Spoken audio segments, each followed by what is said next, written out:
Welcome to the NHL In-Depth finale. Today's focus is all around Ultimate Team. With our early access window opening tomorrow through EA Play, we're excited to share what you can jump into starting October 7th. I also want to say thank you to everyone who's watched each video of this series. This was really built on your feedback around wanting to see longer form videos showcasing the game, so if you prefer this type of content going forward, please let us know. I'm now joined by Andrew, one of our HUT designers. Hey, yeah, it's good to be here and talk about our new features in HUT this year. Thanks for taking the time to sit down and do this. Let's start with HUT Champs and how the reward system is now changing based on players' feedback last year. Yeah, this is a change we've been wanting to make for a while now, and we're excited that we were able to make it this year. So now when you're playing HUT Champions, the top 100 users will still be ranked how they've been ranked in the past. But what we've done is we've made it so that players outside the top 100 will receive their rewards based on how many wins they get. You'll be able to see, if I get 5 wins, this is the reward I get. If I get 8 wins, this is the reward I'm going to get. You're going to have more control over where you get to in the weekend and be less dependent on where other users are finishing.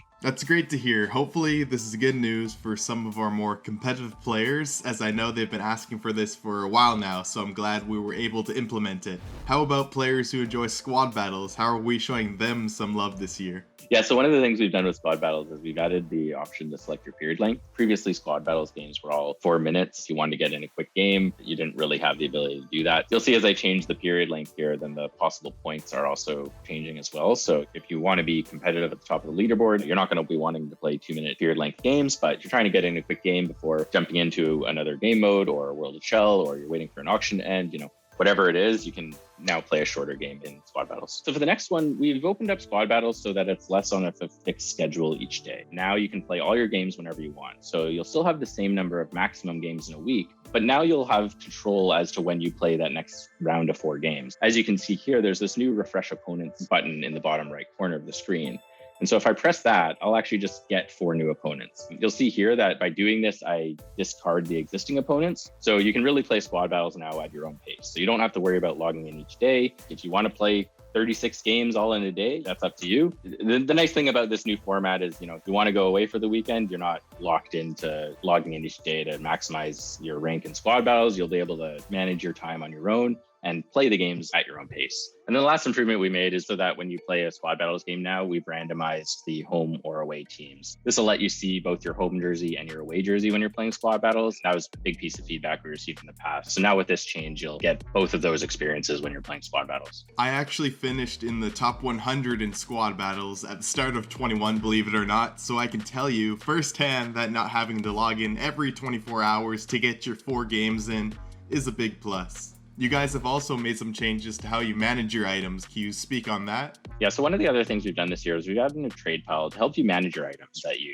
didn't want and you want to put on the auction house. So now you'll have a place to send items that you don't want right from the pack open. So let's say, for example, that I want to take all my gold players and put them on the auction house. I can select my gold players here, and then now I'll have the option to send a trade pile. So let's say I want to send the rest of these to my collection. I can do that. And then now we can go over to the trade pile and have all the items that I didn't want in a nice, clean place. So one of the things we have in the trade pile is the ability to compare price. So see other items of that item that are listed and see what prices they're selling for. With that, you'll be able to kind of gauge what's about the right value I should list this for. And then you'll have that extra context. Another option we have in the trade pile is the ability to relist all the expired items. So if you list all your items in the trade pile, some of them don't sell, you'll be able to, with one click of a button, be able to relist them all.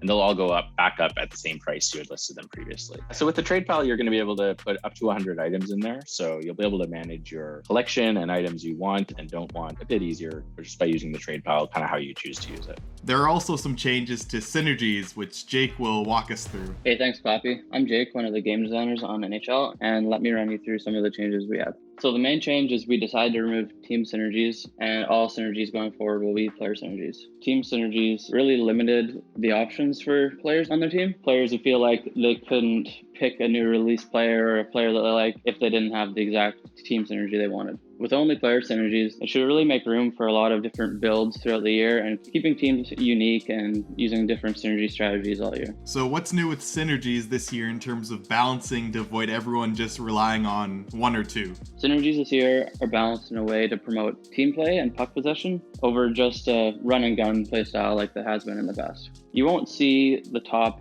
attributes paired together. There'll be no synergies with speed and shooting or acceleration and shooting. They're all balanced in a way that makes you have tough decisions. In cases that there are a bit of an overlap between top boosts, the rest of the attributes will be tuned in a way that keeps that synergy still on par with others. Is there any change to how you will determine who gets what synergy throughout the year? Synergies are assigned to players almost opposite as how abilities will be. Synergies are given to players based on areas that they're a bit weaker in. So although McDavid is known for speed, it doesn't really make sense to give him a speed synergy because of how Hut progresses. He's easily going to hit the cap for speed. The only exception to the rule is really face-offs, because there's no point of giving a face-off synergy to a player that has 60 face-offs. These are the core synergy changes that we've been working on for NHL 22. Let us know what you think. Let's shift to X-Factors. If people don't already know, X-Factors are now included as a part of each major mode, and that doesn't change when it comes to Hut. Can you walk us through how it all works? Yeah, so with XFactors this year, what we've done is we've actually introduced a whole new system that's the upgrade system, or something else we refer to it as the PowerUp system. So there's 50 XFactor players that all have their special XFactor item type. And you'll see here off the bat, an XFactor player will start out with their zone ability unlocked already, and they'll start with one synergy as well. And they're going to start about 10 OVR below their base rating. So with Austin Matthews here, you can see he's 77 OVR to start at tier 1, whereas his base item is 87 OVR. So let's say a 90 OVR Team of the Week Austin Matthews is released. So at that point, we would release the 90 OVR XFactor tier. And with that 90 OVR XFactor tier, you'd be able to then upgrade your 88 Austin Matthews up to 89 and then 90 OVR. So the idea with this is you'll always be able to keep pace with the best version of that player that's released. You can stay confident that if you know you want Austin Matthews in your lineup, or you know you want one of these other XFactor players in your lineup throughout the year, you can invest in them early, and you can be confident that you're not going to have to worry about a newer version gets released of that player. So you can see here at the top, as I move up each tier, his OVR is going to be increasing. And then in addition to the OVR increasing, there's also some other stuff that will happen as well. So once I get to tier 5, he's going to unlock a new superstar ability. As XFactor players grow in OVR, you're also going to be unlocking new abilities and or new synergies at each tier. So upgrading players, there's going to be a cost that's either coins and or items. You'll see once you get to higher tiers that cost a bit more. So you'll see here starting at tier 5, you can spend 40,000 coins or 2 PowerUp collectibles. So how are you going to earn these PowerUp collectibles? Can you earn them through things like objectives and just playing the game? Yeah, you'll be able to get PowerUp collectibles through objective and milestone rewards. And then also you can expect to see them throughout the year in live content, such as Hut Rush events. And you'll also be able to get them randomly in packs on occasion. So, rewards you get from rivals, squad battles, Hut champions, things like that. There'll also be opportunities to get PowerUp collectibles through that. Now, once you do upgrade an XFactor item, you'll be able to downgrade or refund those tiers as well. And when you refund, you'll be able to get back 50% of the value you spent to upgrade the item. One of the other things with XFactor players is as you upgrade the player and get up to the point where you pass the base rating of the player, you'll see here at tier 7 that one of the options rather than PowerUp collectibles is actually to exchange a base item of this player. So I could exchange a base Austin Matthews, which is 87 OVR, in order to upgrade my XFactor Austin Matthews to 88 OVR. And we give you the option here of using coins or the item itself. So depending on the time of the year, the Austin Matthews item might be worth more or less. So we'll give you the option here. So you can either use coins or the item, and depending on what works for you, you can choose to use one or the other. Obviously, we can't refund 50% of a single item. So in this case here, if you were to upgrade using a base Austin Matthews, you would just get that base Austin Matthews back. Something else about PowerUp players that are upgradable is that once you upgrade them, they do become untradeable. So you'll see here that as I upgrade from tier 1 to tier 2, he does get this new little X icon underneath the upgrade icon. And that indicates that in this state, this item is now untradeable. If you do want to list the item on the auction house, you'll be able to refund back to tier 1. And if you do that, you'll be able to list them back on the auction house. The goal with this was to ensure that there was only ever one rating of an XFactor player on the market at one time. So you didn't need to worry about 10 different Austin Matthews XFactor players all at different ratings. You'll always find the one at the lowest rating. Something else with XFactor players is you're going to see here that they're going to have customizable synergies. As you upgrade your player, you'll unlock more synergy customization options per slot as your tier increases. So in this case here, you unlock another synergy customization option at tier 2, then tier 3, then tier 4, then tier 5. So by the time you're upgraded to tier 5, you'll have 5 different customized options for that first synergy slot. And then more synergy slots and customization options will unlock as you progress as well. The goal with this was really to make sure that XFactor players didn't fall behind other versions of these players that are released. We wanted to make sure that if Austin Matthews is a player that you really want on your team, you can invest them in early, you can have this upgradable player, and you can kind of keep pace with the highest versions that are released at any time. With customizable synergies, you'll be able to fit XFactor players into your lineup a bit easier without worrying about, do they have the wrong synergy? Do they have the right synergy? This will give you the flexibility to keep a player in your lineup throughout the year as the rest of your lineup changes, right? Will players outside these XFactor items have a similar upgrade system? Yeah, so this year we've changed our master icons to what we're calling PowerUp Icons. There's 63 PowerUp Icons that you'll be able to get through packs and some means through sets. And similar to XFactor players, they'll be upgradable throughout the year. So with the PowerUp Icons, they'll be less dependent on the live content releases to determine when the upgrade tiers will be released. And it's just going to be at the start of each month. So when you get a PowerUp icon, the start of the next month, the new tier will be released. That'll kind of follow the progression of the game. And you won't have to wait for us to release new sets to upgrade these players like we have in past years. So it's kind of all laid out in front of you. And similar to XFactor players, these PowerUp icons will also have customizable synergies to make sure you can keep them in your lineup throughout the year,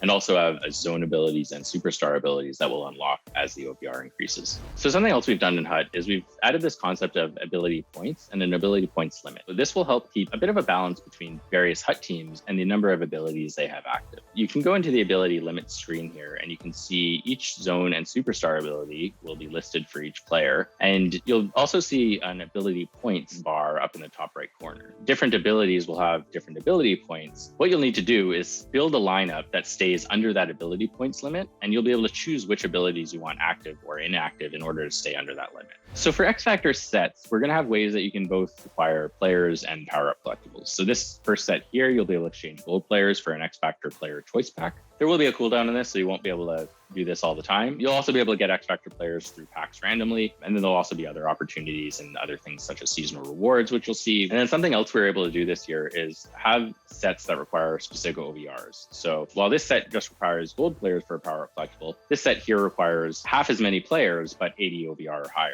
So this will give more value to higher OVR players as the year goes on, because you're going to get more value back for exchanging these 80 OVR players. Something you'll notice as well this year with sets that we've changed our monthly rewards to seasonal rewards. And so this will let you earn collectibles in a similar fashion to the monthly rewards through both daily objectives and your daily login. But now you'll be able to earn them over a longer period of time and build up towards larger rewards. So with seasonal rewards, because it's over a longer period of time, we're going to provide more variety in terms of what you can exchange your collectibles for. And they'll also be repeatable on a 30-day timer. So depending on the rewards you want, you'll be able to choose, do you want to repeat some of the lower end rewards multiple times, or do you want to go save up and go for some of the higher end? So the exchange sets, which were formerly known as the upgrade sets, we've added a new one this year, which is the premium gold upgrade set. You'll be able to exchange players that are 80 OVR or higher and get a better pack back than the normal gold upgrade set. So once again here, similar to the XFactor sets, this is another area where you're going to be able to get more value for your players that are 80 rated or higher. And the last thing we've done with exchange sets this year, we've added customization item exchange. So now you'll have a place that you can put in your extra jersey numbers, captaincy items, celebration items, or goalie masks, and get something back for them. So you can see with each of these, with jersey numbers, you'll get back a pack. Plus, you'll also get a jersey number choice pack. So in addition to exchanging the items you don't want, you might be able to get one of those items that you do want. And one change with team building sets that you can expect to see this year is that now with these new OVR requirements, we're not going to ask for each specific player from the team in order to complete the team building sets. We're going to be asking for a variety of different OVRs. That should give you a bit more flexibility in exactly which players you use to complete that set based on what's available and what the values of those players are that you're going after. Do you think now with these OVR requirements being a part of these sets, do you think we'll see a little less repetitiveness with things like gold collectibles that we saw in NHL 21? Yeah, so we actually won't have any gold collectibles in the game at launch this year. So we're planning on using the OVR requirements for various different things, such as for different events, you'll see that rather than asking for gold collectibles, you may be asked for 85 OVR players or a variety of different OVRs. So you can expect that throughout the year, different players of different OVRs should retain their value a bit better as they have a need to acquire different types of content. Let's shift over to post-launch and what you can expect in terms of events, progression, and live content over the year. I'm happy to be joined by Nicholas, one of our HUT producers, who will tell us all about this. Hi, I'm Nicholas, producer on HUT. We're really excited for the upcoming year's HUT 22 live service campaign, which I'm here to tell you more about. Let's start with events and how those are changing in NHL 22. Yeah, so the first thing is we always try to build brand new events and new event concepts that celebrate hockey culture in different ways and also deliver a new experience for players year over year. So definitely expect some new exciting events and twists on old favorites as well. Further to that though, I think we can point more to what Andrew was talking about previously, was new set requirements that are going to give the team a lot more creativity to build different types of content for events that just hopefully ends up being, new and unique for players this year.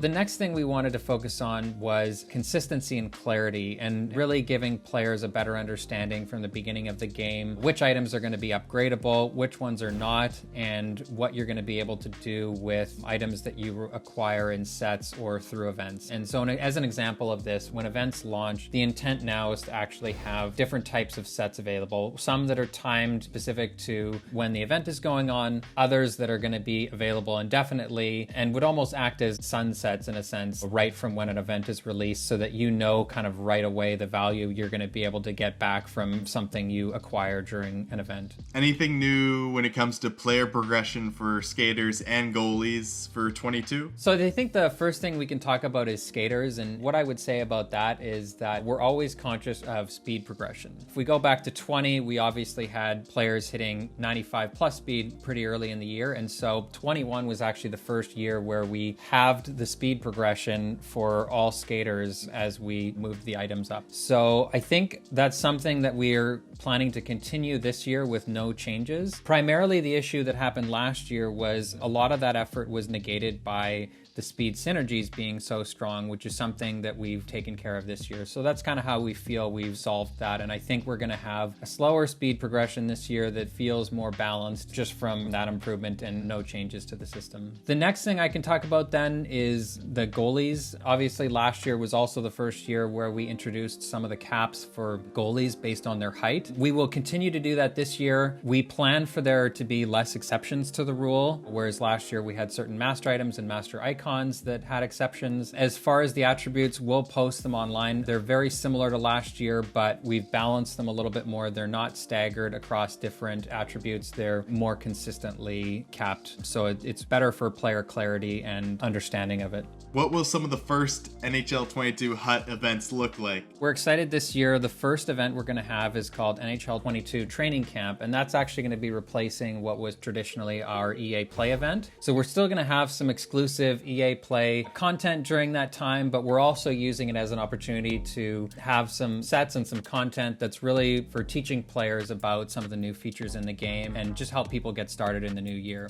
So excited for that one. Check it out right during the EA Play trial period. Next up from that, we're going to have Superstar Origins. And so this one we're really excited about. It's the first kind of themed event of the year. And what this event is all about is celebrating the origin stories of some of the biggest players in the NHL becoming superstars. So we have some exciting master items for it, which we'll show you, that are Austin Matthews, Nick Suzuki, Jaromir Jagr, Seth Jones, Victor Hedman, and Tuukka Rask, and we're looking forward to celebrating what made them become NHL superstars. What will live content look like outside of events? Can we still expect prime times and team of the week? Yeah, so just to tell you, we will have prime times and team of the weeks back. We still want to continue to cover NHL hockey and hockey happening all over the world as closely as possible. We're going to have some new formatting changes for team of the week that we'll be excited to share more about later. But we also have two new types of content coming that are going to help us cover real hockey as well. One is called Star of the Month, that's going to focus on the European leagues.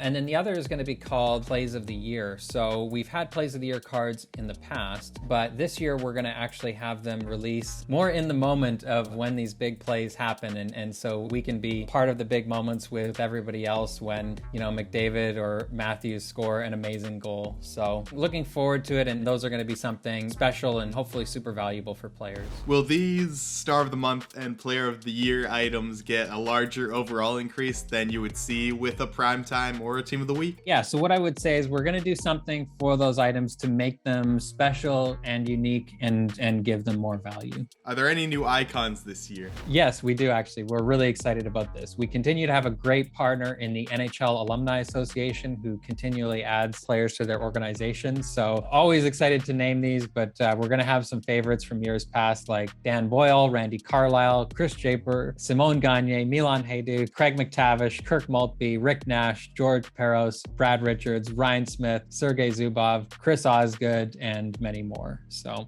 looking forward to players seeing the rest of them. But yes, absolutely, this year our Icon alumni list continues to grow. Team building sets will be back this year. Please check back at launch for more information on those. It's a program we're excited to continue into NHL 22.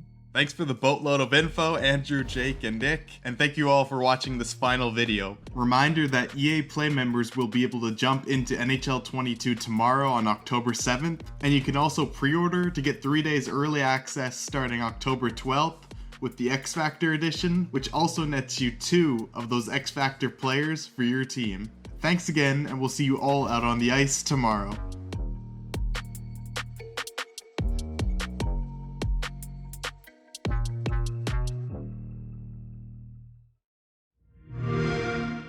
Play it on the all-new Xbox.